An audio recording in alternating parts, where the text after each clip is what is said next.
Boa tarde. Daremos início nesta tarde à nossa quarta mesa cast com o professor e advogado André Bonelli. Eu sou Mônica Matos, advogada, mediadora e instrutora do CNJ de Mediação. Coordeno o curso de Direito da UNEX em Feira de Santana, Bahia. Atualmente sou presidente da Comissão de Práticas Colaborativas da OAB de Feira de Santana e também sou vice-presidente da Comissão de Interiorização do IBDFAM Bahia.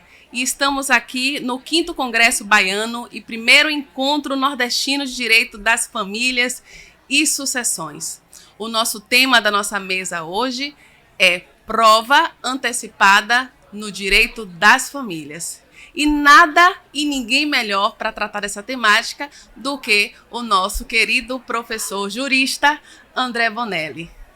Boa tarde, professor. Boa tarde, Mônica. Prazer imenso estar aqui com você que está aí, com Mônica que está aqui pertinho de mim, minha querida colega.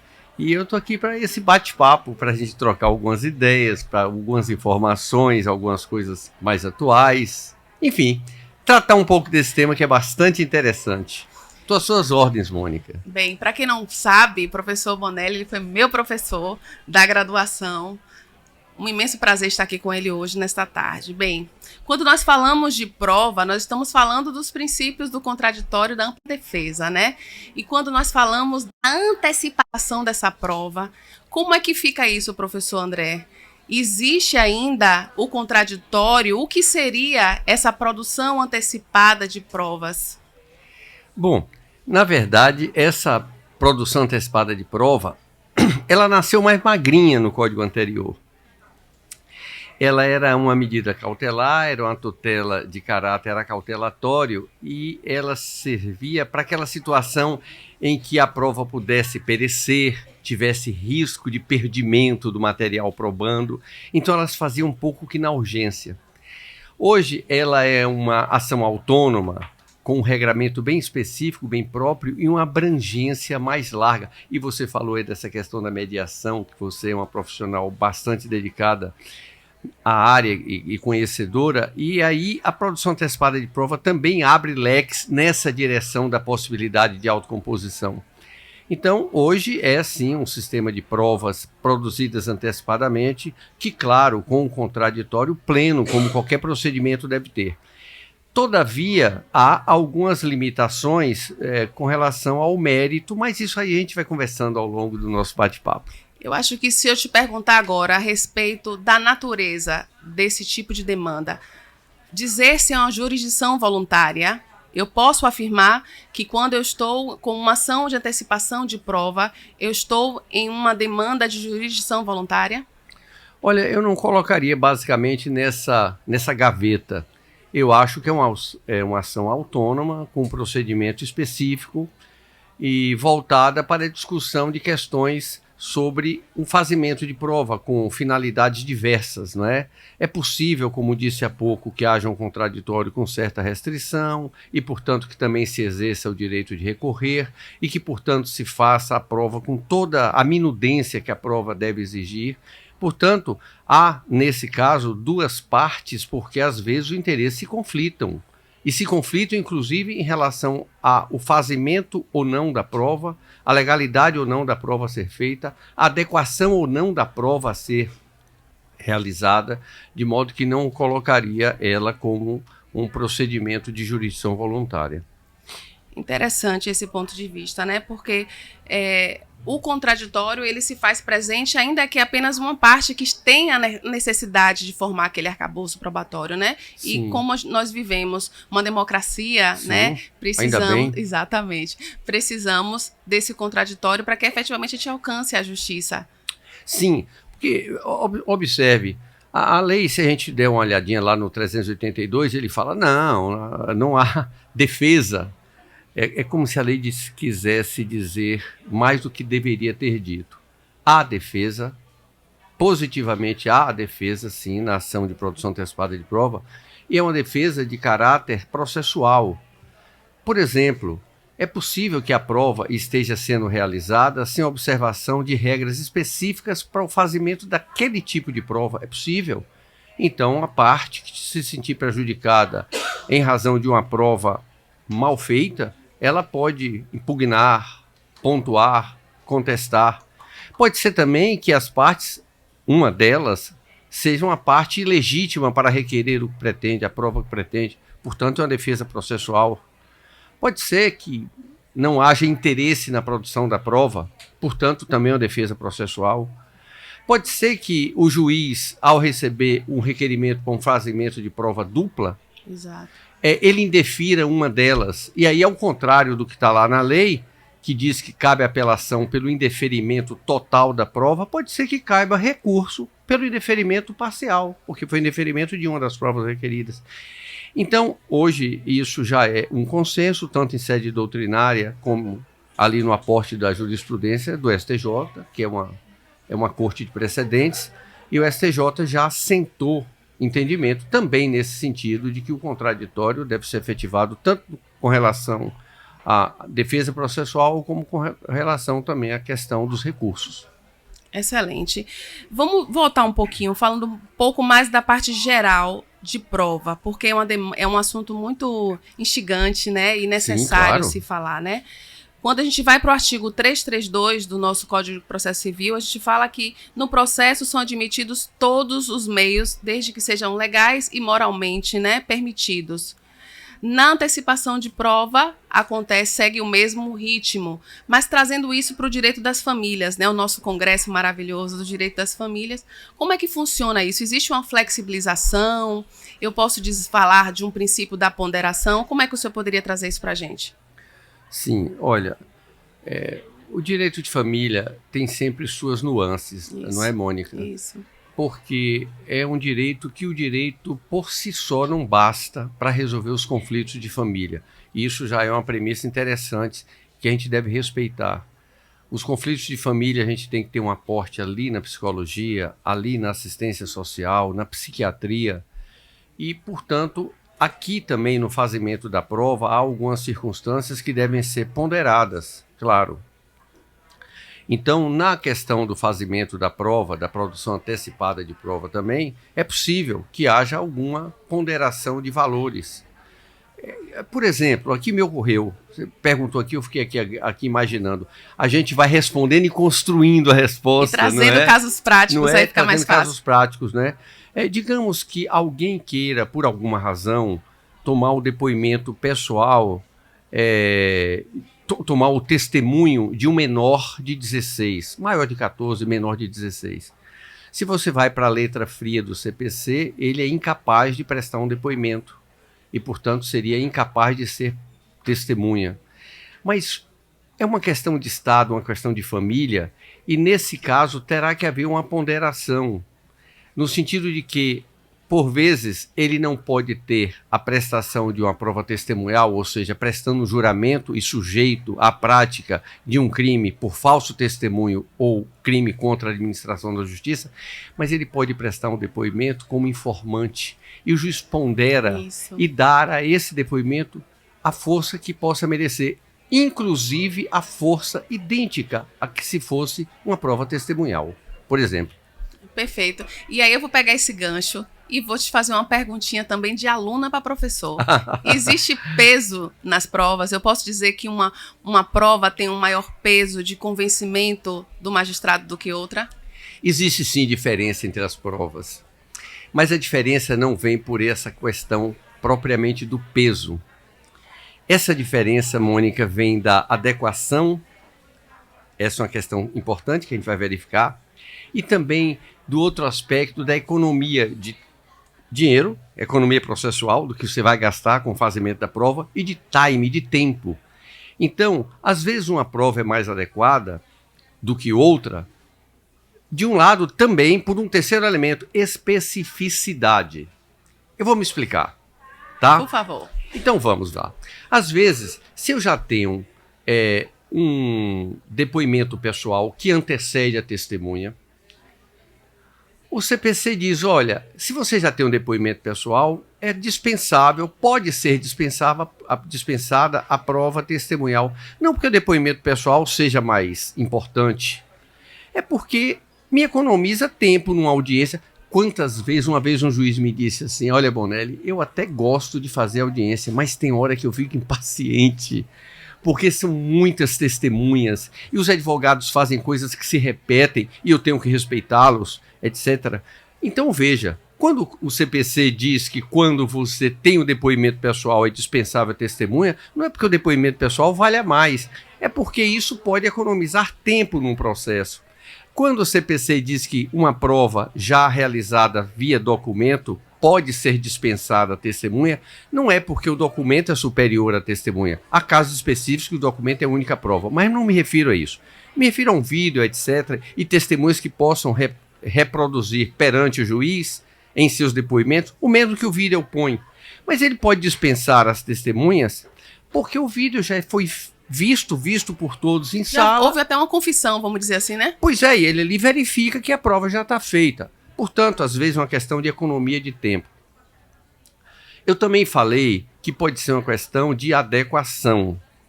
A prova tem que seguir alguns critérios de especificidade. Eu me recordo aqui agora, estou vendo meu filho ali me filmando, eu me lembrei, era pequeno, na Copa do Brasil, foi a Copa de 14, não foi? A Copa de 14, eu estava assistindo o jornal e ali em BH, me ocorreu isso agora, o viaduto caiu. E quando o viaduto caiu, algumas pessoas viram, os vídeos filmaram. Então, se o fato é, o viaduto caiu, as testemunhas podem dizer ao juiz, caiu. O vídeo pode dizer, caiu. Agora, se o juiz quer saber quem foi responsável pela queda do viaduto, se foi um problema de projeto ou se foi um problema de execução na construção, isso é uma prova de caráter específico. E essa cientificidade da revelação desse fato, erro de projeto, erro na construção, quem vai dar? A perícia. E, portanto, a perícia não é mais importante do que a testemunha. É porque o enfoque que foi dado nesse fato, ou seja, quem é o responsável por aquela obra se desfazer.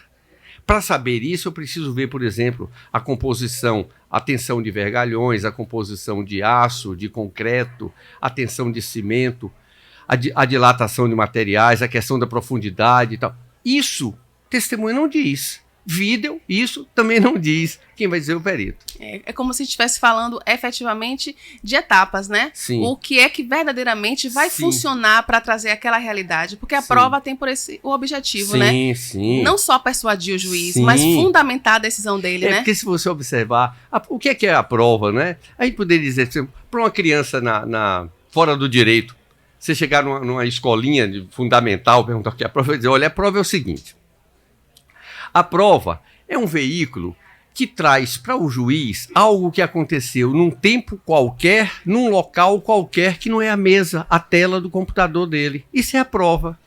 A prova tem essa capacidade de transposição, seja a prova através de uma fala, seja a prova através de um papel, um documento, um vídeo, um áudio, um print, algo capturado na rede social. Isto tudo é prova. Perfeito. Inclusive, o juiz, né, pelo artigo 130 do Código de Processo Civil, ele pode, de ofício, inclusive, solicitar a produção de provas que ele esteja sentindo essa necessidade, justamente essa adequação que você está trazendo. Exatamente. Hoje já é o 370. É isso. É o 130, de fato. Então, de fato, o juiz pode determinar de ofício, independentemente do requerimento da parte. Pode sim. No que se refere ao direito das famílias ainda um pouquinho, sim. Quando a gente fala do ônus da prova, tá. Ele também pode ser mitigado, flexibilizado, quando nós estamos falando do direito familiarista? Olha, talvez aí seja um campo em que ele deva ser muito flexibilizado. Porque se a gente imaginar essa questão da dinâmica do ônus da prova, e, portanto, dessa distribuição móvel do ônus da prova, ela vem em função de facilitar acesso à justiça, à ordem jurídica justa, acesso à tutela. E muitas vezes, e você sabe disso, você é advogada, você sabe disso, que muitas vezes o fazimento, a realização da prova dificulta, porque a pessoa não tem como fazê-la, o acesso ao direito. Ela tem o direito, ela deveria ser assistida, aquela mãe, aquele pai, aquela criança, enfim, uma pessoa que estiver numa situação de vulnerabilidade poderia ter assistido e às vezes tem uma insuficiência que a lei lá do CDC preferiu chamar de hipossuficiência. Então ela tem uma insuficiência probatória, insuficiência na capacidade de realizar a prova. Aqui no âmbito das famílias também é assim. Quantos clientes me procuram e dizem, olha doutor, eu não consigo fazer essa prova porque meu marido sempre administrou as coisas dele. E se a gente for observar, e agora eu não falo de suposições, agora a gente fala de estatísticas, de infelizes estatísticas, a mulher brasileira é absolutamente subestimada ainda no mercado de trabalho. Infelizmente, né? E ela tem, portanto, menor remuneração, ela tem, portanto, maior trabalho, porque ela soma as atividades do trabalho na rua, no mercado, as atividades domésticas. É um quadro que você que está me assistindo aí sabe como isso acontece, e talvez isso aconteça na sua casa, e talvez você seja um desses machistas miseráveis que precisa ir se desconstruindo, viu? Isso que você viu a sua vovozinha ensinar para sua netinha, para a netinha dela, o seu vovozinho ensinar de que homem tem uma educação e que mulher tem outra, vá desconstruindo isso e prime pela igualdade. Então, quando a mulher vai fazer a prova em direito de família, às vezes ela tem dificuldade. E aí, a juíza, o juiz pode fazer o seguinte, olha, diante da dificuldade, isso é que está no parágrafo único do 373, diante da dificuldade de alguém produzir a prova, o juiz pode reverter, inverter, redistribuir. Use aí a palavra que você quiser usar, o verbo que você quiser usar, o ônus da prova em desfavor daquele que tem mais condição de produzi-la. Aqui também no direito de família é preciso fazer isso. Vamos trazer o exemplo para ficar mais fácil de uma ação revisional, por exemplo. Sim. Que você precisa provar a capacidade econômica, e aí sim. você pede a quebra do sigilo, sim. por exemplo, né? Sim. Quer falar um pouquinho sobre isso? Sim, veja, aí tem algumas situações. Isso. Por exemplo, quando se trata da quebra do sigilo, aí é algo que eu diria que fica até mais facilitado, porque o juiz, em verdade, não transfere para a pessoa a atividade probatória, porque ele tem o poder de teclar o computador, acessar o sistema, por exemplo, do Bacenjude e obter informações de caráter financeiro. Aí, menomale, vamos dizer assim. Mas há situações em que ela diz, olha, eu sei da atividade dele, ele desenvolve tal atividade, assim, ele faz...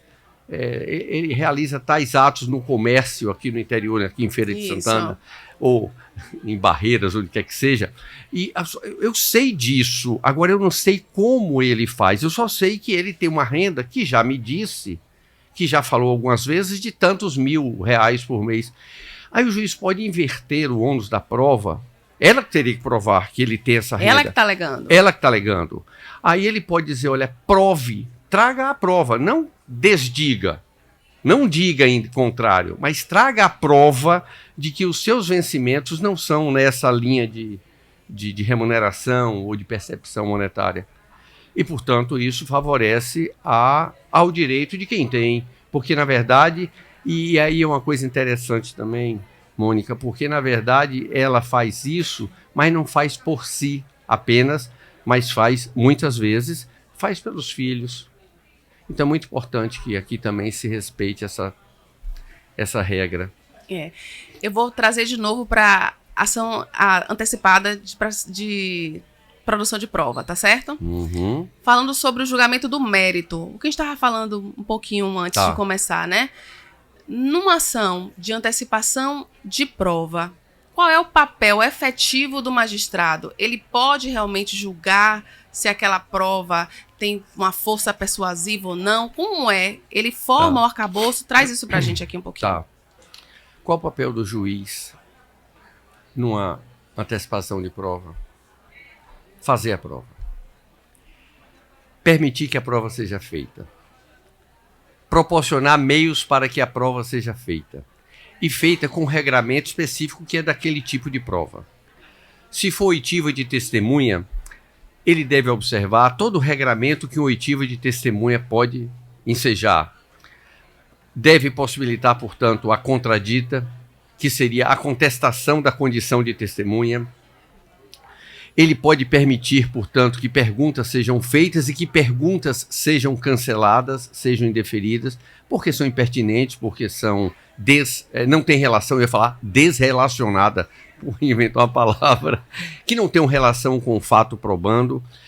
A atividade do juiz é essa, é permitir que a prova se faça exatamente com o devido processo legal. Os procedimentos sejam garantidos, sejam realizados, sejam feitos, que as pessoas possam se manifestar, no caso da prova testemunhal, com perguntas, inquirindo, treplicando, replicando. Esse é o papel. Terminou isso aí, ele faz um pacotezinho, põe um lacinho de fita e está ali a prova pronta. É claro que o CPC é interessante, o CPC ele foi criado já na era do processo eletrônico, mas ele traz cicatrizes do processo de papel. Aí você vê essas cicatrizes no corpo dele em alguns pontos. Eu vou aqui num ponto diretamente, acho que o artigo 384 diz assim, finda a prova antecipada, o juiz remete os autos em cartório, os arquivas e a parte pode retirar cópias. O artigo está falando de processo de papel. O processo não fica um pacotinho lá para arquivar e tirar cópias. Tudo muito simbólico, né? Tudo muito claro. Simbólico. Então, na verdade, fica disponível a prova, os depoimentos ficam disponíveis em áudio e vídeo e podem ser transportados para a ação futura que vier a ser proposta. Ou não. Porque aí é que está. Eu comecei falando que era um procedimento de natureza cautelar diante do perecimento da prova. Olha, vocês não podem imaginar, eu fui advogado público muitos anos de uma empresa federal, eu desapropriei muita coisa nos estados de Bahia e Sergipe. E aí eu me recordo, eram muitas ações de produção antecipada de prova, porque era uma empresa de energia elétrica, que é a Chess, e os lagos iam enchendo, e as pessoas queriam fazer prova antes que os lagos enchessem, e as barragens sufocassem ou inundassem suas casas. E aí entravam com ações de produção antecipada de prova. Era algo, portanto, era uma cautelar pelo perecimento da prova. Pela urgência, né? Pelo perecimento, porque imagina uma prova debaixo de um lago. O Lago Tinguá tem cerca de 120 metros de profundidade, é como se fosse um edifício de 40 andares e uma casa ficasse lá no playground de um edifício submerso em 40 andares. É uma dificuldade. Então aí a prova era pelo perecimento. Quando você transfere isso aqui para o nosso campo mais específico aqui do direito de família, muitas vezes a prova é precisa ser realizada e aí com amplitude bem maior que o procedimento atual permite. Então você pode fazer uma prova para que, com base nesta prova, e portanto não é nada de urgência, você possa evitar uma discussão maior sobre uma partilha de bens, Sim. por exemplo. Então você já pode, a partir daí, realizar um divórcio de maneira consensual. Porque você, por exemplo, já pode saber quais são os ativos que o marido ou a mulher tem e de que maneira podem ser resolvidos. Diminui a beligerância, né? Pode diminuir. Diz, olha, nós já sabemos, temos esses ativos. Ou eu, como uma mulher, uma executiva de uma multinacional, tenho. Ou você, como um profissional liberal, ou assim, tem. Enfim, então isso pode evitar. Essa é uma possibilidade. Ou também pode fundamentar a ação de partilha futura no divórcio, não é? Diz, olha, eu vou entrar com a ação e você já sabe que você tem esses bens, isso foi encontrado, isso são ativos que são nossos e, portanto, isso vai até facilitar o direito de ação dela ou o direito de ação dele.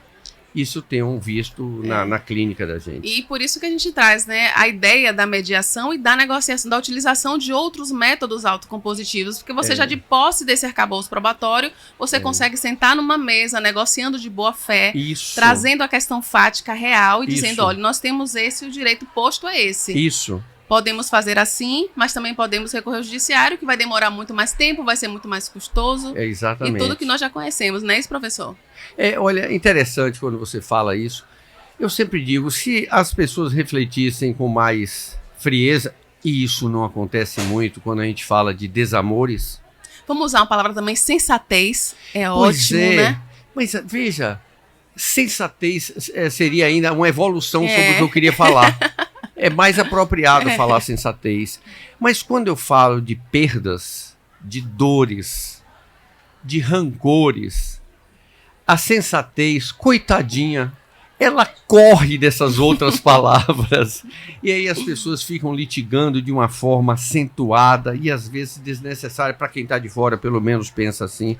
Mas nós, advogados, e você que é uma pessoa especialista nisso, nós temos um papel muito importante de convergência, não é verdade? Isso. Nós, e agora eu falo para você que está aí, e ela me ouve, que está aqui bem pertinho de mim, que pode me orientar, até me ensinar nesse assunto. A gente tem um dever de nos procurar, como advogados, como profissionais, de estabelecer essas pontes, porque lá entre as partes, essas pontes nem sempre são possíveis naquele momento. Mas se a gente tiver essa reeducação para a autocomposição, para meios de solução construídos, não é? A gente pode chegar mais longe.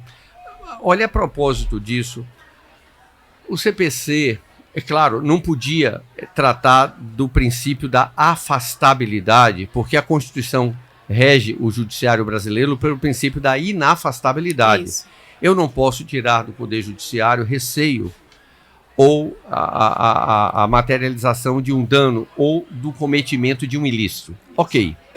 Então o CPC não poderia dizer que eu não precisaria entrar com a ação para resolver meus conflitos. Claro, não poderia, porque seria um dispositivo infuncional. Mas o parágrafo 3º do artigo 3º, portanto, logo nas normas fundamentais do processo, diz o seguinte: deverão, portanto, é o verbo no imperativo, e significa dizer que verbo no imperativo tem força obrigatória, ordena. Então, deverão juízes, promotoras, advogadas, defensores, todos aqueles que participam do processo, ou anteriormente ou fora do processo, tentar convergir para a construção de uma solução. Portanto, essa questão de se construir soluções é algo que o próprio legislador processual passou o dedo na sua testa, viu que os seus suores são inválidos e ineficazes para a solução dos litígios e jogou a toalha. Eu digo que o parágrafo 3º é o legislador processual brasileiro jogando toalha, dizendo: eu não faço sozinho, eu não consigo realizar a justiça sozinho. Então eu preciso da juíza, eu preciso daquela promotora, eu preciso daquele advogado para me ajudar a, por intermédio deles, da construção de pessoas que se dedicam a isso, como Mônica faz. Eu preciso dessas pessoas. O CPC está ávido atrás dessa profissional para que ela ajude ele. Ela ajudando ele, ela está fazendo jurisdição, ela está facilitando o acesso à justiça de milhares de brasileiros. Eu costumo dizer o seguinte, que o advogado ele precisa entender que ele não advoga um contra o outro, mas sim um com o outro, com uma finalidade única, que é a busca da solução de um conflito, que eu tenho a minha perspectiva, que é a perspectiva do meu cliente, você tem a sua do seu cliente, mas o nosso objetivo é resolver o conflito e não finalizar um processo. Isso aqui é muito importante, né, professor? Aqui na jurisdição de família é diferente. É claro que há situações em que os litígios se protraem no tempo, por questões que são questões, muitas vezes, são mais intrínsecas do que questões de fora do processo. São questões que perpassam assim. Vamos imaginar aqui romanticamente que o amor está no coração. Então, são questões que perpassam os corações, não é? E aí as pessoas ficam, e às vezes vão para o fígado. Isso. E aí as pessoas ficam com um velho chamado ódio fidagal. Gadal. Isso é a expressão de um professor meu que eu nunca me esqueço, lá dos tempos da Federal. Eu estou extremamente satisfeita, feliz de estar aqui, dividindo esse momento com o meu ilustre professor André Bonelli, aprendendo sobre prova, aprendendo sobre o que é ser um advogado ético, digno e que realmente entende o que é a justiça, né? Que a justiça é algo muito particular, o que é justo para mim não é justo para você, né, claro, professor? Então eu queria que você deixasse suas palavras finais para a gente se despedir do pessoal na nossa 4ª Mesa Cast. Olha, para mim foi um prazer imenso agradecer o EBDFAM pelo convite, não é? Eu venho com a maior boa vontade do mundo e também com um sentido um pouquinho egoísta. Sabe qual é? é o sentido de eu aprender mais um pouquinho. Eu penso em mim também, sabe? Eu chego aqui e aprendo mais um pouquinho. E um prazer imenso estar com Mônica, uma colega minha de um valor magnífico. Eu fiquei com alegria, minha mulher disse assim para mim, olha, ela é fantástica. E aí sim, porque eu estava me lembrando lá dos tempos. Ela não foi minha aluna diretamente, mas transitava nos corredores. Isso. Era turno noturno, não era? Isso. Pois é, e a gente, desde lá, então, tem um carinho e um respeito muito grande um pelo outro. E, portanto, para mim foi muito bom estar aqui. E se eu pude contribuir um pouquinho, que quer que seja, com quem está aí do outro lado, para mim já está bom demais. Muito obrigado a você que está aí nos vendo, nos assistindo. Mônica, muito obrigado por você, viu? E por você conduzir isso aqui tão bem. Fiquei muito honrado em ter você aí do outro lado dessa mesa cast. Obrigada, quem agradece sou eu. E assim finalizamos a nossa 4ª mesa cast do último dia do nosso 5º Congresso do Direito Nordestino das Famílias. Muito obrigado. Boa tarde.